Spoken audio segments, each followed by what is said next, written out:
All right, everyone, welcome to this week's episode of Commission Breath. Today, we're going to pull back the curtain a little bit and show kind of what goes into making a mortgage from the tech perspective. So, I am kind of the way of the dinosaur where I had virtually no tech involved, a little bit here and there. And Tom was kind of like the astronaut where I think he had an automation and tech feature for everything built out. And now we've merged our business. So it's been one of those things like a little bit of a give and take, or when a couple moves into a place together where some of the sports stuff has been moved to the garage in the basement, and we're finding our happy medium in terms of tech. You always come up with some fancy analogies, man. I love that. That's like right off the top, eh? Just off the cuff. Off the cuff. There we go. Love it. Yeah, like Brandon said, I think we've it's funny because since merging businesses, we've kind of met in the middle, which has been nice. Like you mentioned, you were kind of the dinosaur, I was the astronaut, but I feel like I was way too deep into the automation game and shiny object syndrome with automations and different tech. Whereas like you may have been down to the bottom in terms of like implementing some of the tech, but yeah, now we've kind of met in the middle, so maybe today we can highlight some of the tech that we use today and some of the stuff. We won't name names of some of the programs we ditched, but maybe we can go over some of the types of things that we kind of pushed out of the business to really just get rid of the clutter. Exactly. I think it's just that's just it. Is clutter is sometimes you're spending so much time in a system that it becomes one, a shiny object, Yeah. or two, a reason to not go do the thing you actually should be doing. Like you're inputting someone into a CRM instead of just picking up the phone and calling that person. So you take the path of least resistance there, and the tech sometimes makes that too easy. Oh yeah, 100%, man. I've been there before. Why don't we start with the reason why we came up with this episode is someone actually reached out to ask us to compare BombBomb versus Loom. So why don't we start there? Because you use Loom and I use BombBomb. So I'm familiar with both. I've used both, but I was an earlier adapter to Loom before Loom kind of made all these cool updates. So I'll start by saying like I'm pro Loom. I would actually probably, if I can go back, I would probably stick with Loom because A, it's cheaper.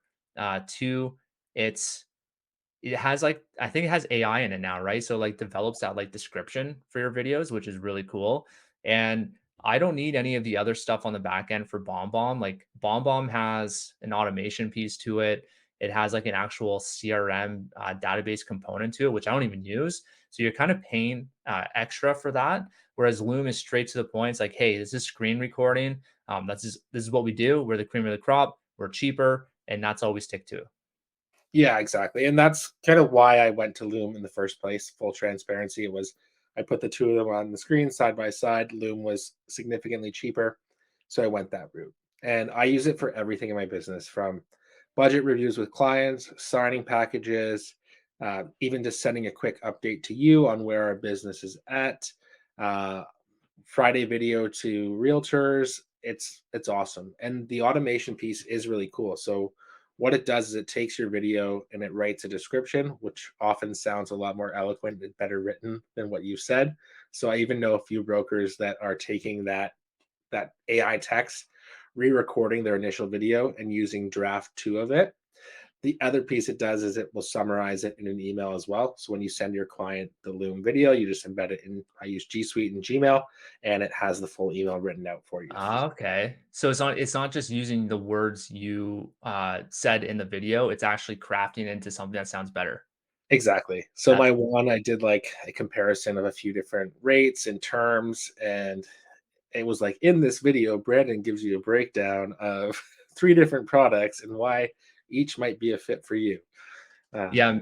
That's cool, man. And I'm just thinking of this now. Like the reason why I went with BombBomb is because like the is it GIF or GIF? I don't know what it is. Whatever it is, GIF. They had that feature. Loom did not.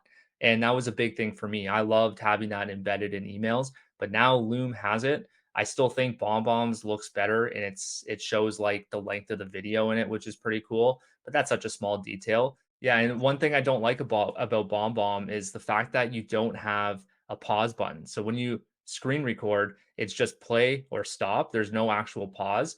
So when we're doing signing packages, if you mess up and you say something you really don't want to go out to the client, you're screwed. You got to start over. And I know that's something Lizzie absolutely hates about BombBomb. So maybe we're making the transition. However, I don't want to bash BombBomb. If you're listening, guys, BombBomb company, don't hate us. One pro about BombBomb is the fact that there's an app for it as well, and I love using that because I could just text message these videos to specifically my realtor partners and clients. And with iPhones and the iMessage, it actually shows that thumbnail in the text message, which is really cool.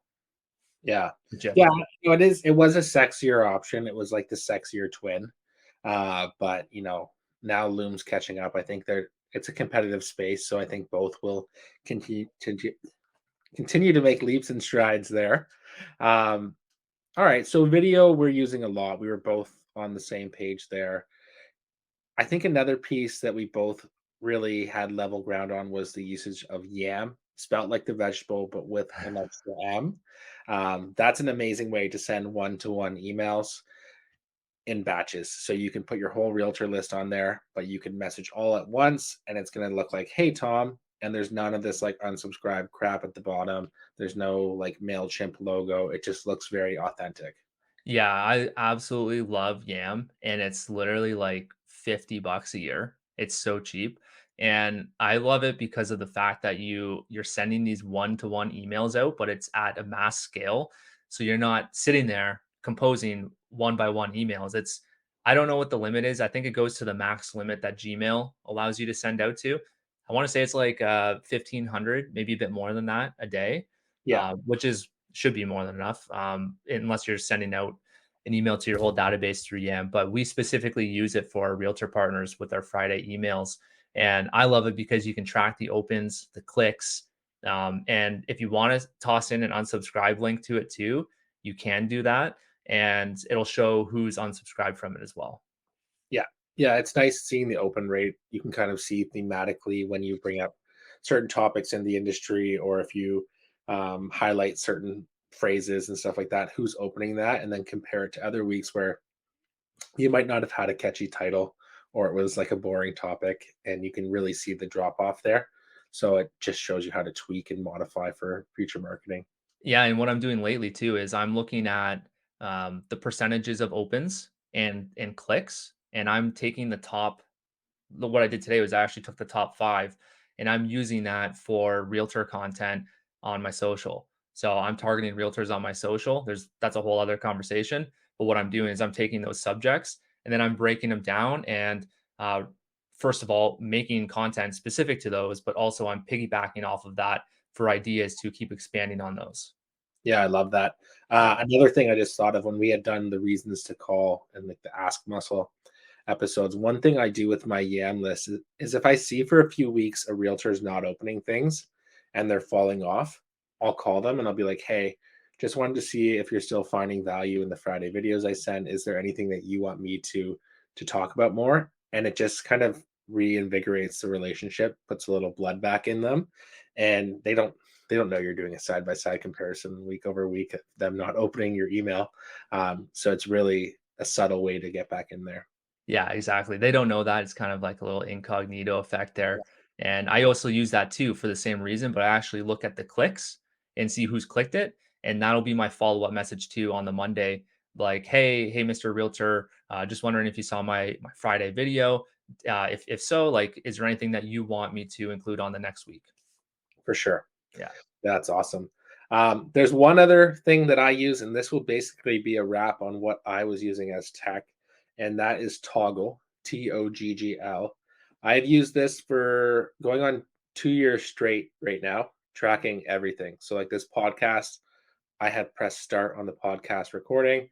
When I'm underwriting, I switch to underwriting, so on and so forth. So I know each week, one, how many hours I put in, but then also how I'm allocating those hours.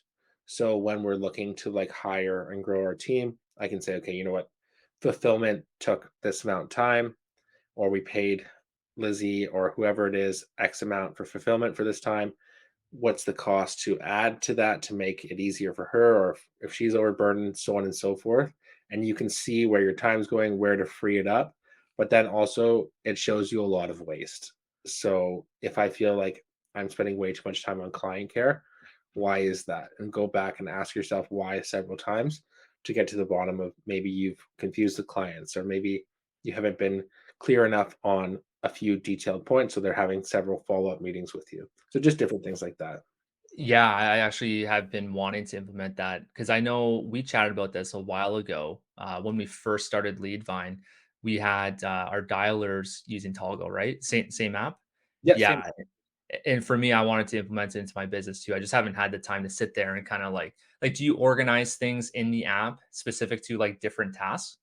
Yeah, so basically it'll say like client care, project client care, underwriting, so on and so forth. I used to do it really granular to like client care specific client when I was trying to figure out how much was going into each file. But then as my book grew, it was just too much switching. Like the actual toggling was a time waster, I felt.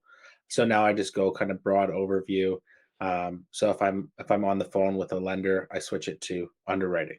If I'm in a meeting with you talking about like lead vine, commission breath, mortgages, etc. It's like business development and just things like that. So at the end of the week, I can look and it'll say like you worked 36 hours this week, and 10 hours was on client care. It's like, well, that's a lot of client care this week. Like, what went wrong?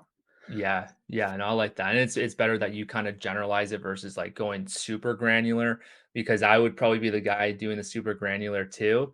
Yeah. And then you're kind of you almost need like to track how much time you're tracking on Toggl in a way if you're at that point.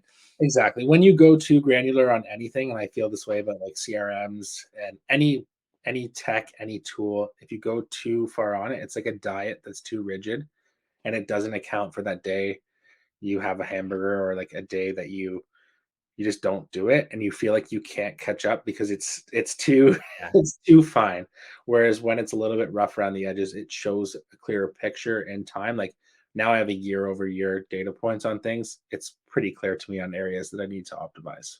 Yeah, that's just like automation too. The more automation you build out, just know you can get to a certain point where you're spending more time on fixing and tweaking the automation that you've built out. So there's that fine line. Like I'm all for automation, but if you're building out too much of it, there's bound to be some complications and things that you need to fix in the future that you're just going to be boggled down and wasting time with automation when you should be out there making 10, 15 more calls or maybe it's more DMs, whatever you're doing for your prospecting, you're much better off doing that versus setting up automations. 100%. I think I kind of had that problem when we first merged our businesses, which is about a month ago now. You had so many different like tools and things in place. I was like, holy fuck, like I would need a week just to sit down and learn how to use this shit. So I was like, "Okay, I'm gonna do this. I'm not doing that," and just kind of Yeah. wait, pushed away the stuff that didn't really matter to me. And I think we've found that happy medium with a few things. So why don't we dive into some of those tools that we're both finding value in right now? Yeah, so we've narrowed it down because we are using two different CRMs, a bunch of different programs to mix everything in that I kind of just shed. I was like, you know what? Brandon's right. I'm probably spending too much time on these. I think it was like two or three programs I was using. Let's just narrow everything down into one CRM, which fortunately for us, High Level was one that we're already piggybacking off of for Leadvine.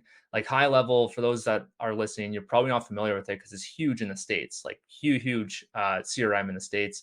It's growing like crazy. They've been around for, I think, 5 years now. We piggyback off of them, kind of like, actually, I won't name names, kind of like, a bigger CRM. We're like the brother underneath it. And that was with Leadvine, whereas we were already building that out. So we just had one main CRM that we used off of that.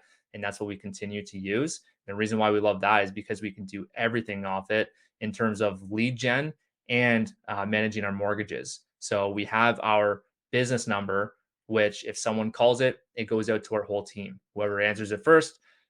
That's how it works. Super simple. We have two-way texting. If we're texting clients, realtor partners, we can have it off of one main line, and that comes into our all-in-one inbox where everything feeds into it. So it makes things super simple, all in one place. And that was like the key to us like merging everything because we had all these different CRMs and using high level allowed us to get to that one hub, so to speak. Exactly. And It's a nice tool that way. It took a lot to build it out. So like if you go Yeah, true. high level, I would just say just shoot us a message for what's called the snapshot, and we'll get you on the lead line snapshot that way because it was a lot of customization going that way. Yeah. At the time, we were trying to build more of the model around Leadvine, which we've since steered away from. Yeah, So exactly. if you're building this out from scratch, it's going to be overwhelming if you go to like go high level and then see that. But you can have our snapshot loaded in there. And yeah, one thing I really like about it is the visual piece of it's. It looks similar to anyone who's used Trello with the pieces you can drag along for each step. But when you drag it, it triggers an automation and a follow up response with the client. I really like that piece. Yeah, and you can go crazy with the automations built off of that, or you can make it super simple. And that's what we did. We just dialed it into to simple, and we have the automations built off of the different stages, just like most CRMs. But I found that it's just like way more user friendly using it. But yeah, I spent hours building out all of the different back end pieces to make it like mortgage specific. So if you're out there and you're thinking of using high level, just like Brandon said, shoot us a DM. We'll hook you up with the snapshot. So that leads us to our last one. I want to toss this one in is Yesware. And this was one that I'm adamant that we use for our business because I know you haven't started using it yet, Brandon, but you'll absolutely love it. We just made the transition to our all-in-one inbox, which is probably another future episode that we can chat about. But the Yesware is really cool. It's an email template software that hooks up into your Gmail. I think it yeah, I think you can use it for Outlook too. And essentially, it's a hub to have all of your email templates stored. And within like 2 or 3 clicks, you have your email template loaded into your message, and then you can insert like the first name, last name, whatever you want in that email. You can do that just by like clicking it, typing it in. It's say like I haven't done. I should do a toggle on this compared to like writing it out, but it's probably saves me hours through the month. Yeah, I remember when we were in Kelowna and like I was sitting beside you and you were firing off these like quick yes wheres, and I'm like, what the fuck? And I'm like, yeah, like, I had a few like drafts saved within Gmail that I was just like copy and pasting, but I saw that I was like, okay, this is something that I need to implement and take advantage of. So I'm glad now that as teammates you've built that side out. It's a big win for me. Yeah, and all we have to do is we still have to do it, but we're gonna sit down one day and go through the templated message or emails that I have built out based off of client journey and lawyer partners, realtor partners. We're gonna sit down, tweak it to how we both like it, and then it's ready to go, man. That's why I love it because with the all-in-one inbox too, like the whole team can use Yesware and click. If you have an assistant, it's like, hey, I've got the template built out for you. Why don't you just go in there and click the template, draft it for me. If you really want to micromanage, you can have them draft it and then review it after before you send it out. For sure. And what I like about that is with that consistency, you can then do different split tests, like have draft email client onboarding one, onboarding two, see which one is getting you more booked meetings. And then from those booked meetings, you have your kind of different style discovery calls, which one leads to more applications. So you can go granular on the steps of like the game tape within your mortgage and really get a lot more clarity there. Yeah, 100%, man. Awesome. I think that's enough for one episode. That's probably a lot of info into one. And you know what, man? It's been a lot of fun having you back and us two just the OGs coming back for an episode. So it's Yeah. been good, man. Yeah. Well, let's do a little quick recap on the tools just for anyone. We'll put them in the Yeah. notes too. But we got Toggl for tracking your time. We have YAMM with the extra M for email analytics, as well as just like one-to-one emails. Go high level with the Leadvine snapshot for CRM and lead management tool. And then the last one is Yesware. Did I miss anything there? Did we BombBomb Loom? BombBomb Loom and Yeah. BombBomb Loom. Obviously, you need a video one. Yeah. We Just recommend it. pick one of the two. You don't need both. Yeah. All right, everyone. We will catch you next week. Have an awesome week. All right. See you guys.